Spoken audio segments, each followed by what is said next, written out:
That's what's happening. What's going on, Cantaloups? We all know the best NFL players, right? We know the ones who are overrated. We know which ones are underrated. But then there's this like weird middle category of people that were like, oh yeah, him.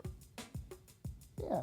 It's kind of like those folks that like you forget exist, but they continue to make plays if they're on the field. It depends. Maybe they don't get enough love. Maybe they've been injured. Or maybe they're just overlooked because they're on a bad team. Today we're giving them love. These are the top 10, oh yeah, I remember him, NFL players. And a big shout out, big old shout out, the biggest shout out to David Fischer for suggesting this video. I'm amped! Sean Lee. He was a 2015 and 2016 Pro Bowler. He plays his position with authority. The Cowboys defense is awful, so that hurts Sean Lee's fame. He suffered a torn ACL during the 2010 season, and he also missed the entire 2014 season because of another torn ACL. He's never played 16 games in a season. That's probably why we're just like, oh yeah, Sean Lee. Kyle Rudolph. I don't think everybody forgets who Kyle Rudolph is. I think he's like established himself pretty well, but I don't think he maybe doesn't earn enough love as he probably should. He's 6'6", 265 pounds. The man is huge and he's fast and he's a steady weapon for Minnesota's offense. Despite the team bringing in quarterback year after year after year, he continues to perform, and he was named to his second Pro Bowl in 2017, and he led the Vikings. I guess you can't really say he did, but he was an intricate part of the Vikings going to the NFC Championship game. And sure, he's a tight end in the Gronk era, but he's still great. Emmanuel Sanders. Peyton Manning is long gone, and the Broncos aren't your annual Super Bowl contenders anymore. As such, people forget that at one point, Emmanuel Sanders was great. Really, really great when he didn't have Trevor Siemian or Brock Osweiler throwing him the ball. He had 1,000 receiving yards every year from 2014 to 2016.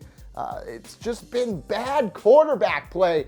We forget how good he is. He's still among the fastest and greatest game-changing wideouts in the game. Hopefully with Case Keenum, things will change. Geno Atkins. The Cincinnati Bengals are the real reason why Geno Atkins doesn't get the love that he deserves. He's a 6-time Pro Bowler, but since the Bengals haven't won a playoff game in nearly 30 years, gotta forget that the dude continues to tear up opposing offensive linemen. He's registered 9 or more sacks each year from 2015 to 2017. He's good, just on a bad team. Haloti Ngata. That's a fun name to say, isn't it? He's instrumental and continues to be, won the Super Bowl for the Ravens in Super Bowl 47. He just couldn't really steal the spotlight from people like Ray Lewis and Ed Reed.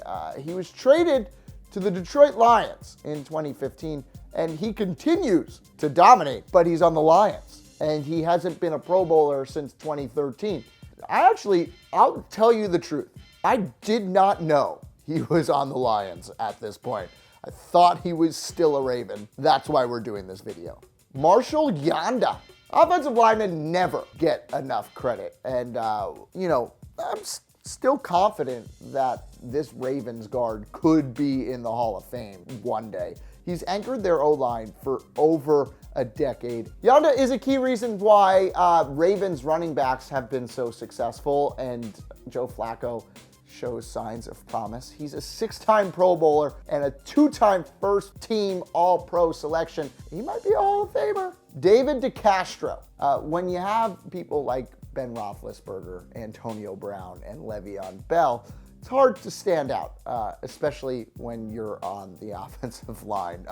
There is one man who helps all of those players reach their full potential, and it's David DeCastro. He's an elite pass protector and run blocker, and he's been doing it for over a decade. He's reached the NFL Top 100 Players list of 2017, where his peers voted him the 97th best player in the NFL. He was named by Pro Football Focus as the team's best run blocker in the 2016 season, And that year, the Steelers reached the AFC Championship game. Without DeCastro, Big Ben, I can't say Big Ben wouldn't be Big Ben, but he wouldn't be Big Ben. Navarro Bowman. Hasn't really been that long since Patrick Willis and Navarro Bowman anchored the 49ers. They reached 3 straight NFC championships and nearly won Super Bowl 47. Wow, Super Bowl 47 is coming up a lot. Bowman's career suffered when he tore his ACL and MCL. Oof, you remember that injury in the 2013 title game? That forced him to miss all of 2014, but he returned in Pro Bowl form in the 2015 season. Bowman joined the Raiders in 2017, but he has struggled at times to fit with their system. We're not sure if he'll ever really be a star again, but he does have a more impressive resume than people really give him credit for. Eric Weddle. Okay, of course he's not Ed Reed, but who is? Weddle has set the standard for what it takes to be a top-notch free safety in the NFL in this current league. His talents were somewhat wasted by the San Diego Chargers, and many people forget how dangerous he was during his 9 years with the franchise. He led the league in picks during the 2011 season. He was named to his 5th Pro Bowl at age 32, which means safeties are supposed to be done by age 32, but he continues to perform, and he's showing no signs of stopping. Elvis Dumervil. Dumervil and Von Miller formed one of the most lethal pass rushes ever during his time with the Broncos. Coming off an 11-sack season in 2012, Dumervil left the Broncos after some contract issues. He hit the free agent market and signed with the Ravens. And for the amount of things he's done, which is only just register 2 17-sack seasons and remain as one of the greatest pass rushers in the league, I'd kind of forget that Elvis Dumervil is a real guy, except he has 5 Pro Bowls. So what am I doing? Am I doing something wrong here? I think I might be. Who else is a, oh yeah, I remember him player? Join me in the comment section below. If you like this video, hit the subscribe button because we put out videos every single day. Until next time, I'm Mike Cantalupo. Thanks for watching. Smile.